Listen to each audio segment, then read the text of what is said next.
Standard corporate risk models track logistics, geopolitics, and the stability of Tier 1 suppliers. These sophisticated dashboards are incomplete.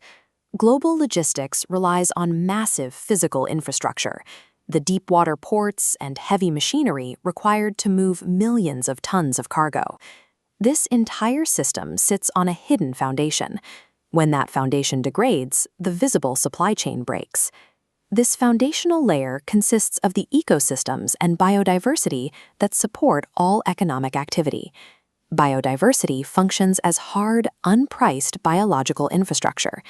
Regulators are currently transitioning this biological dependency from voluntary public relations into mandatory financial reporting.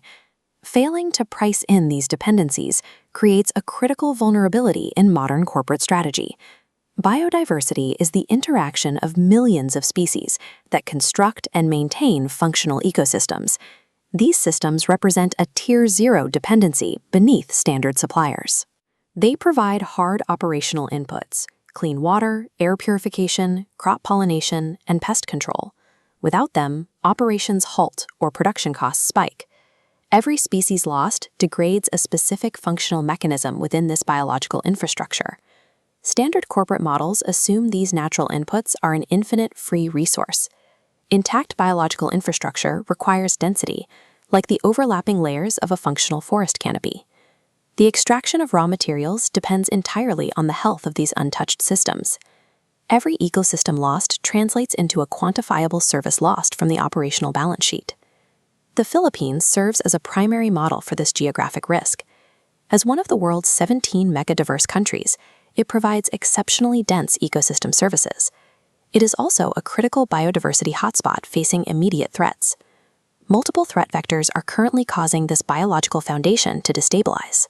Deforestation causes a total collapse of the forest structure, leaving behind bare earth that cannot provide water regulation or soil stability. The loss of mangroves removes natural storm buffering for coastal infrastructure.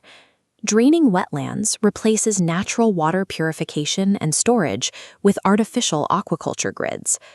Pollution and over-extraction disrupt essential coastal and marine dependencies. The degradation of these localized ecosystems cascades upward to destabilize the multinational supply chains operating in the region. The intersection of high biological value and high threat levels makes the Philippines a critical macro-risk case study. Regulators are responding to this systemic risk with a new reporting mandate. This shift follows the precedent set by climate reporting mandates.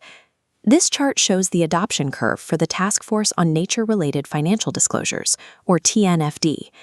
TNFD is currently replicating the adoption trajectory of climate-related reporting. This moves from a voluntary framework to an expected standard to a strict legal requirement. The framework requires companies to report their specific impacts and dependencies regarding biodiversity. The period for ignoring biological infrastructure is ending. Corporate operations inherently rely on these ecosystem services, and new reporting frameworks now force strict accountability for those dependencies. Surviving the upcoming regulatory shift requires the proactive mapping of Tier 0 dependencies. Companies must identify the exact physical ecosystems their operations rely upon. Early adopters will hold a significant advantage when investors and regulators demand this data. Does your company know which specific ecosystems it depends on? A business cannot mitigate a vulnerability it has not mapped. Follow SustainPH Studio for sustainability intelligence for Philippine businesses.